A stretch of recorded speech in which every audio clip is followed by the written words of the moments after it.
அன்பார்ந்த மக்கள் தொலைக்காட்சி நேயர்களுக்கு உமா பாலசுப்ரமணியனின் பணிவான காலை வணக்கத்தை முதற்கண் தெரிவித்துக் கொள்கிறேன். அருணகிரிநாதரின் திருப்புகழ் பாக்களில் ஒவ்வொன்றாக நாம் எடுத்து அதை ஆராய்ந்து அதை உங்களுக்கு நான் தெரிவிக்கிறேன். அந்த வகையில் இன்று ஒரு பொது பாடலுக்கு செல்ல போகிறோம். அதில் எவ்வளவு புராணங்கள் இதிகாசங்கள் இருக்கின்றன என்று நீங்கள் கவனித்து அதை சரியாக மனத்தில் இருத்தி கொள்ள வேண்டும். இப்பொழுது மோது மரளியொரு கோடி வேற்படை என்ற ஒரு பாடலை பார்க்க போகிறோம். எப்பொழுதும் போல அதை முதலில் வரி வடிவத்தில் கண்டு அதற்கு பிறகு இசை வடிவம், அதன் பிறகு உரை. இதோ வரி வடிவம். மோது மரளி ஒரு கோடி வேற்படை கூடி முடுகி எமதாவி பாழ்த்திட மோகம் உடைய வெகு மாதர் கூட்டமும் அயலாரும் மூளும் அளவில் விசை மேல் விழா பரிதாபமுடனும் விழி நீர்கொளா கொடு மோக வினையில் நெடுநாளின் மூத்தவர் இளையோர்கள் ஏது கருமம் இவர் சாவேனா சிலர் கூடி நடவும் ஈடு காடெனா கடிதேழு நரகினிடை வீழ்மெனா பொறி அரு பாவி ஏழு புவன மிகுவான நாட்டவர் சூழு முனிவர் கிளை தாமும் ஏத்திட ஈசன் அருள் குமர வேதம் ஆர்த்தெழ வருவாயே சூது பொரு தருமன் நாடு தோற்று 6 வருஷம் வனவாசம் ஏற்றியல் தோகை உடனமே விராட ராஜ்ய முறை நாளில் சூரை நிறை கொடவரேக மீட்டெதிர் ஆளும் உரிமை தருமாறு கேட்டு ஒரு தூது செல அடுவல் ஆண்மை தாக்குவன் என மீள வாது சமர் திருதரான ராட்டிர ராஜகுமரர் துரியோதனார் பிறர் மாள நிருபரோடு சேனை தூள்பட வரி சாப்ப வாகை விஜயன் அடல் வாசி பூட்டிய தேரை முடுகு நெடுமால் பராக்கிரம மாயன் மருக அமர் நாடர் பார்த்திப பெருமாளே. என்ன நேயர்களே, வரி வடிவில் கண்டு மகிழ்ந்து விட்டீர்களா? இப்பொழுது வசுமதி தேசிகன் அவர்கள் குரலில் நாம் இந்த பாடலியை இசை வடிவாக கண்டு கழிக்கலாம்.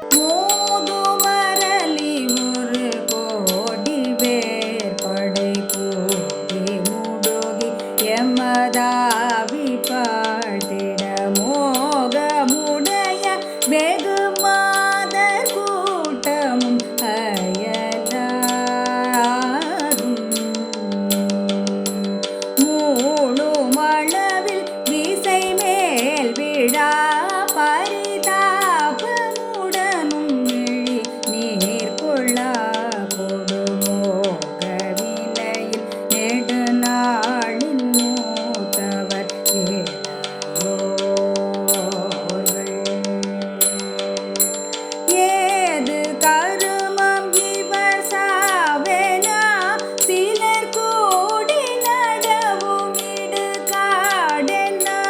கடிதேழு நரகினிடை வீழ்மெனா பொறி அரு பாவி ஏழு புவன மிகுவான நாட்டவர் சூழு முனிவர் கிளை தாமும் ஏத்திட ஈசன் அருள் குமர வேதமார்த்தெழ வரு முருகா சூது பொருதரும் நாடு தோறு 6 வருஷம் வனவாசம் நேகியல் தோதையுடனுமே விராட ராஜ்யம் உரை நாளில் மோதும் மரளி ஒரு கோடி வேற்படை. யார் யார் மோதுவார்கள்? யுத்த களத்தில் எதிர்த்தரப்பினர் நம்மை மோதுவார்கள், அல்லது நாம் உயிருடன் இந்த உடலை எடுத்து இந்த உலகத்தில் இருக்கிறோமே, அந்த உயிரை எடுப்பதற்காக மோதுவான். யார் மோதுவான்? மரளி. மோது மரளி ஒரு வேற்படை. அவன் கையில் என்ன இருக்கும்? வேற்படை. முருகனுக்குத்தான் இருக்கும் என்பது இல்லை. அவன் கையில் கதை இருக்கும், சூலம் இருக்கும், வேற்படை இருக்கும். இவ்வாறு மோது மரளியுரு தாக்குகின்ற அந்த மரளி. மரளி யார்? மரளி எனும் யமன். யமன் என்ன செய்கிறான்? தனது ஒரு கோடி வேற்படை. கோடி என்றால் என்ன? முனை. முனை கூறாக இருந்தால்தான் எளிதாக மற்றவரை அந்த உடலை பிளக்க முடியும். அதனால் கோடி வேற்படையை வேகமாக செலுத்துவதற்காக வருகிறான். கூடி முடுகி எமது ஆவி பாழ்த்திட வேகமாக வந்து நமது ஆவியை எடுப்பதற்காக, பாழ்படுத்துவது என்றால் என்ன? ஆவியை அந்த உடலிலிருந்து எடுத்து போக வந்திருக்கிறான். கையில் என்ன வைத்திருக்கிறான்? அந்த கோடி வேற்படையை. கோடி என்றால் முனை, கூர்முனை உடைய அந்த வேற்படையை வைத்திருக்கிறான். அதை பாழ்படுத்துகிறான். எதை பாழ்படுத்துகிறான்? ஆவியை பாழ்படுத்துகிறான். ஆவியை பிரித்தவுடன் உடல் என்ன ஆகிறது? மோகம் உடைய வெகுமாதர் கூட்டமும் கூடி மூடுகி எமது ஆவி பாழ்த்திட என்று முதலில் கூறிவிட்டு, ஆவி பாழ்த்திட என்றால் ஆவி போய்விட்டது, உடல் மட்டும்தான் இருக்கிறது, அது ஜடமாக இருக்கிறது. அப்பொழுது மோகமுடைய வெகு மாதர் கூட்டமும் அயலாரும். மோகமுடைய என்றால் என்ன? நம்மிடம் அதீதமாக அன்பு வைத்தவர்களே தான் மோகமுடையவர்கள் என்று கூறுவார்கள்.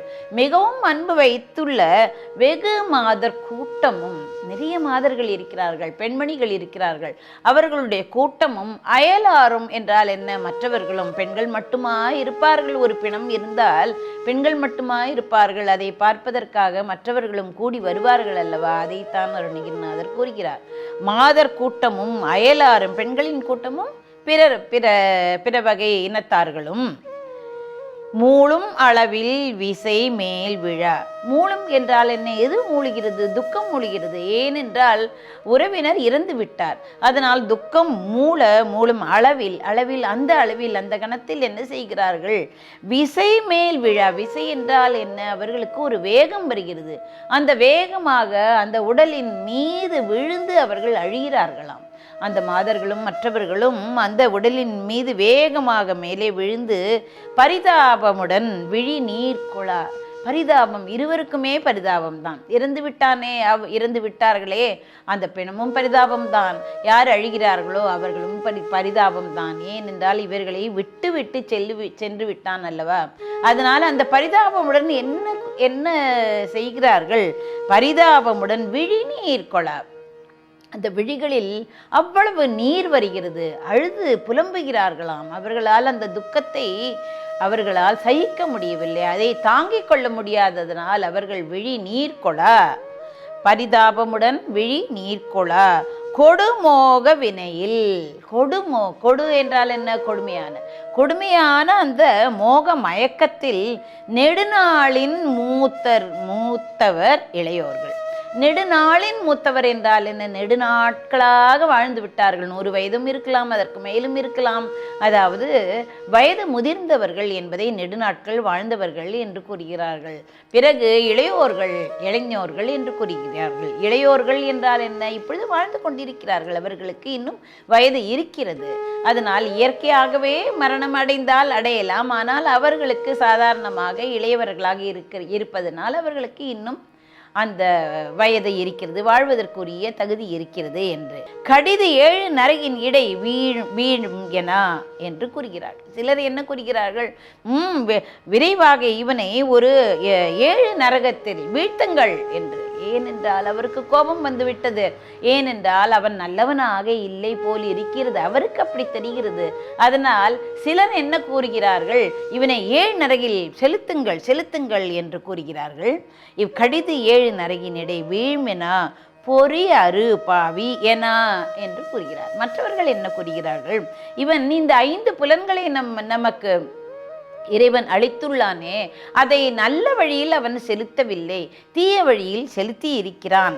இவன் பாவி, பொறியை அறுத்திருக்கிறான். அதாவது பொறியை சரியான வழியில் செலுத்தாமல் அவன் அறுத்திருக்கிறான். தீய வழியில் சென்ற பாவி என்று சிலர் கூறுகிறார்கள். இப்படியாக கூறுவதற்கு இடம் கொடுக்காமல் 7 புவனம் மிகு வான நாட்டவர், 7 புவனத்தில் வாழ்கின்றார்களே அவர்களும், 7 புவனங்கள் என்றால் என்ன? புவனங்கள் என்றால் உலகங்கள். 7 உலகங்களில் வாழ்கின்றார்களே அவர்களும் தேவர்களும் என்ன செய்ய வேண்டும்? வான நாட்டவர் என்று வானத்தில் நாடு அமைத்து கொண்டு வாழ்கிறார்களே அந்த தேவர்களும் சூழும் முனிவர் கிளை தாமும் ஏத்திட. சூழ்ந்துள்ள முனிவர்கள் எல்லாம் சிரேஷ்டர்கள் அல்லவா?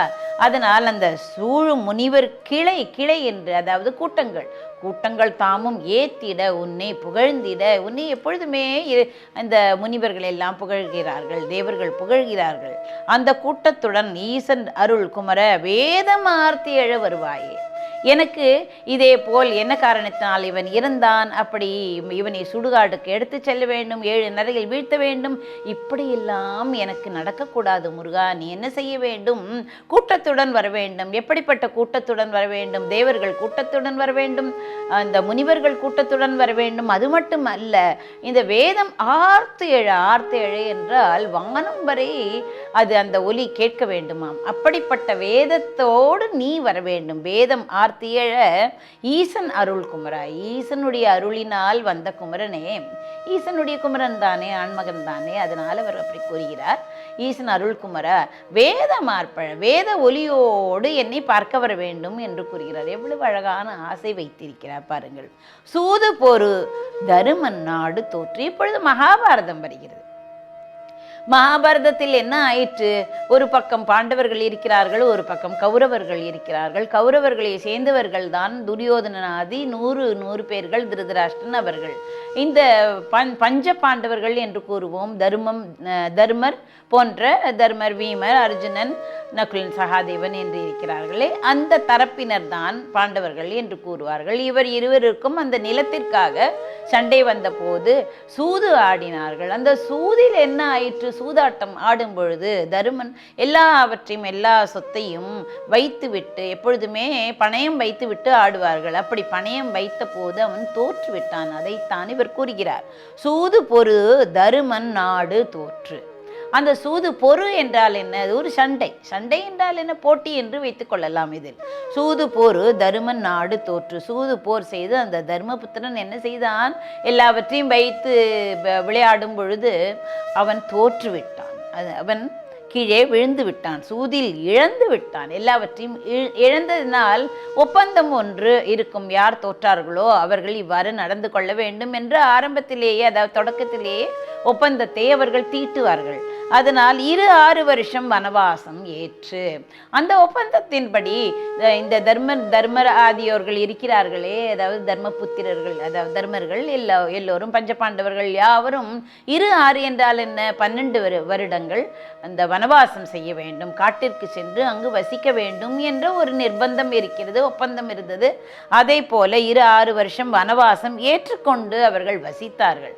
வசித்த பிறகு என்ன செய்ய வேண்டும்? மற்றும் ஒரு நிபந்தனை இருந்தது. அந்த நிபந்தனை என்ன? இயல் தோகை உடனுமே விராட ராஜ்யம் ஒரே நாளில்.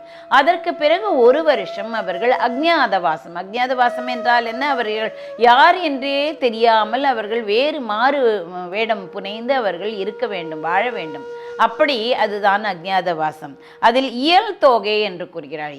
இயல் என்றால் என்ன? கற்பு இயல்குடைய தோகை மயில் போன்று இருக்கும் திரௌபதியையும் கூட்டிக் கொண்டு போனார்கள். உடனுமே விராட ராஜ்யம் ஒரே நாளில். விராட நாட்டில் அவர்கள் அக்ஞாதவாசம் செய்வதற்காக அங்கு போனார்கள். அதை பற்றி தான் அப்படி வாசம் செய்யும் அந்த நாளில் சூரை நிறை கொடு அவர் ஏக மீட்டியதில். பசுக்களை கொள்ளையடித்து கொண்டு போய்விட்டானாம். யார் போய்விட்டான்? துரியோதனாதேகர் விராட நாட்டில் இருந்த பசுக்களை எல்லாம், ஏனென்றால் பிற்பாடு நாம் பார்க்க போகிறோம், விராட நாட்டிலிருந்து அந்த பசுக்களை எல்லாம் அவன் கவர்ந்து சென்று விட்டான் இந்த துரியோதனன். பிறகு பஞ்ச பாண்டவர்கள் இருக்கிறார்களே, அவர்கள் பசுக்களை எல்லாம் மீட்டு கொண்டு வந்தனர். அப்பசுக்களை எதிர் சென்று மீட்டு வந்தனர். ஆளும் உரிமை தருமாறு கேட்டு அதை கொண்டு வந்தவுடன் தாங்கள் அந்த 13 வருடம் நிறைந்து விட்டது, அதனால் நாங்கள் எங்களுடைய நாட்டுரிமையை தர வேண்டும், நாம் ஆள வேண்டும் என்று கூற, ஒரு தூது செல அடுவல் ஆண்மை தாக்குவன் என மீள ஒப்பற்ற தூதரை கண்ணனை அனுப்பினான். கண்ணனை அனுப்பும் போது போருக்கு வேண்டிய திறம் வாய்ந்த அந்த ஆண்மையோடு நான் தாக்குவேன், ஆனால் ஒரு நாளும் அந்த அரசுரிமையை அவர்கள் இவர்களுக்கு பஞ்சபாண்டவர்களுக்கு தரமாட்டேன் என்று துரியோதனன் கூற தூது போவதில் வெற்றி காணாமல் கண்ணன் வந்தான். வாது சமர்திருத ராட்டின ராஜகுமரர் துரியோதனன் பிறர் மாள. இந்த வன்மையாக இந்த வாது செய்தான் அல்லவா இந்த துரியோதனன், போர்தான் புரிய வேண்டும் என்று.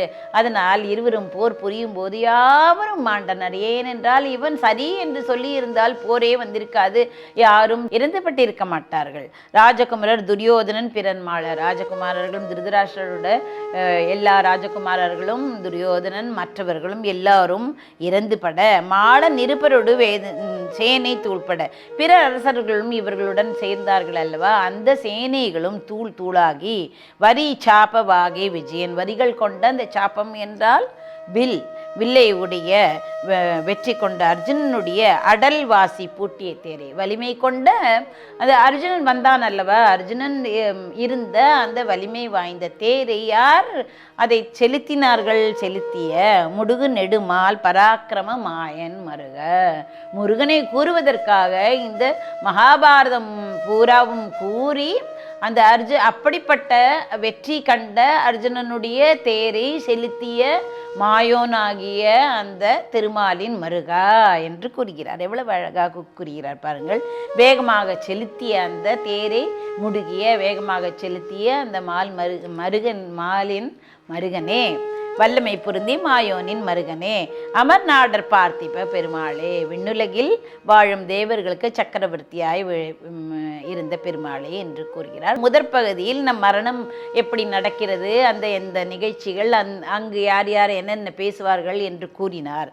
பிறகு பாண்டவர்களை பற்றி கூறுகிறார்கள். பாண்டவர்களுக்கும் கௌரவர்களுக்கும் போர் நடந்த பொழுது, போர் இல்லை அந்த சூது நடந்த பொழுது 12 வருடம் இவர்கள் தோற்றதினால், அந்த பஞ்சபாண்டவர்கள் தோற்றதினால் 12 வருடம் காட்டிற்கு சென்று பிறகு 13வது வருடம் தலைமறைவாய் வாழ்க்கை வாழ்ந்தார்கள். அவர்கள் விராட பருவம் தலைமறை வாழ்க்கை வாழும்போது மச்ச நாட்டு மன்னன் விராடன் அரண்மனையில் தருமர் விராட மன்னனின் சொக்கட்டான் ஆடும் நண்பனாக கங்கன் என்னும் பெயரில் இருந்தான். திரௌபதி விராட ராணி சுதேஷ்ணியின் சிகை அலங்காரம் செய்வதற்காக அவள் இருந்தாள். சைனந்திரி என்ற பெயரில் இருந்தாள். பீமன் விராட அரண்மனையில் சமையல் புரிந்து வந்தான். வல்லவன் என்னும் பெயரில் அவன் சமையல் புரிந்து வந்தான். அர்ஜுனன் என்ன செய்தான்? இளவரசி உத்தரைக்கு நடனம் கற்றுத்தரும் பிரகண்ணையாக அவ பெயரை மாற்றிக்கொண்டான். நகுலன் அரண்மனை குதிரைகளை எல்லாம் பராமரிக்கும் கிரந்திகன் என்னும் பெயரிலும், சகாதேவன் பசுக்களை பராமரிக்கும் தந்திரீலன் என்ற பெயரிலும் அவன் இருந்தான். தந்திரி பாலன் என்னும் பெயரிலும் இருந்தான். ஆதிரை மீட்டல் என்று அந்த பழங்காலத்தில் தொல்காப்பியத்தில் கூட வருகிறது. அதாவது ஒரு அரசன் இன்னொரு அரசன் மீது படையெடுக்க வேண்டும் என்றால் அந்த அரசனின் ஆதிரை என்றால் என்ன, ஆனிரை என்றால் என்ன, ஆனிரை என்றால் பசு கூட்டங்களை எல்லாம் இவன் கவர்ந்து இழுத்து கொண்டு வர வேண்டும். அப்பொழுது அதை கண்டுவிட்டு அதுதான் அறிகுறி, போருக்கு அறிகுறி. இருவரும் போர் செய்வார்கள். கீசகன் என்பவன் இறந்துபட்டதால் அவனுடைய பகைவனான சுசர்மனுக்கு தைரியம் வந்து துரியோதனையும் அழைத்து கொண்டு அந்த விராட ராஜ்யத்தில் படைபலத்தை தெரிந்து கொண்டு இவன் தானும் தன் படைபலத்தை பலமாக்கி கொள்ள வேண்டும் என்று அவன் இந்த ஆநிரைகளை அவன் அந்த விராட நாட்டிலிருந்து எடுத்து வந்தான் என்று கூறுவார்கள். மகாபாரதத்தில் கண்ணபிரான் பங்கு பெரிதாக இருக்கிறது. பஞ்சபாண்டவர்கள் ஒவ்வொருவரிடமும் போரை பற்றி அவன் கேட்டான். அதாவது போர் வேண்டுமா, உங்களுக்கு நாடு வேண்டுமா, அல்லது நீங்கள் காட்டில் போய் வாழ்வீர்களா, அல்லது போர் வேண்டுமா என்று ஒவ்வொருவரிடம் கூறும் பொழுது நான்கு பேர்களும் 4 விதமாக கூறினார்கள். ஆனால் யாவரும் தனித்தனி பதில் கூறினார்கள். ஆனால் சகாதேவனை பற்றி கூறும் பொழுது, கண்ணா, உன்னுடைய மனதில் என்ன இருக்கிறதோ, என்ன எண்ணம் இருக்கிறதோ அதுதான் எனக்கும் என்று கண்ணன் என்ன நினைத்தான் என்றால், பூபாரம் அதிகமாக ஆகிவிட்டது, இந்த பூபாரம் தொலை வேண்டுமென்றால் போர்தான் நல்லது என்று அவன் நினைத்தான். அந்த கண்ணனை கட்டி போட்டு நிஜ உருவத்தை இந்த சகாதேவன் அவன் கண்டுபிடித்தான். இப்படி கண்ணன் கண்ணன் என்ன செய்தான்? தந்திரம் செய்தான். அஸ்வத்தாமனை தந்திரமாக அவன் படைக்கு தலைவனாக ஆகாதவாறு செய்தான். கர்ணனையும் அப்படியே செய்தான். ஏனென்றால் கர்ணனுடைய குண்டலமும் இருக்கிறது, அவனுடைய கவச்சமும் இருக்கிறதே. கவச்சத்தினால் தான் அவனுக்கு வலிமையே அதிகம். அதனால் இந்திரனை ஒரு அந்தணனாக அனுப்பி அந்த கவச்சத்தை தானமாக, எதை கண்டாலும் எதை கேட்டாலும் அவன் தானமாக கொடுக்கும் வழக்கம் அந்த கர்ணனுக்கு இருந்தது. அதனால் கர்ணனிடம் அந்த கவச்சத்தை கேட்டான். அந்த கவச்சத்தை இழந்ததனால் அந்த கர்ணன் என்ன செய்தான்? அந்த கவச்சத்தை அந்த இந்திரனுக்கு கொடுத்தான். அந்தணனாக வந்த அந்த இந்திரனுக்கு கொடுத்தான். அதனால் அவன் வலிமை இழந்தான். அதனால் இருவருமே படைக்கு தலைவராக, அதாவது சேனாபதியாக ஆக முடியாத நிலையில் அந்த கௌரவர்கள் வலிமை இழந்து நின்றார்கள். கண்ணன் இந்த பாண்டவர்களிடம் கண்ணன் இருந்ததனால் பாண்டவர்கள் வெற்றி கண்டார்கள் என்று கூறுவார்கள். துரியோதனர்களுக்கும் போர் நிகழ்ந்தன. போரில் பல விதிமுறைகள் வகுத்த பிறகு இந்த போர் 18 நாட்கள் நடைபெற்றது.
ஒரு வரியிலும் ஒரு சொல்லிலும் இருந்து நாம் பல கதைகளை நாம் கண்டு கழிக்கிறோம். இவ்வாறாக அருணகிரிநாதர் எல்லாவற்றிலும் வல்லவராக திகழ்கிறார்.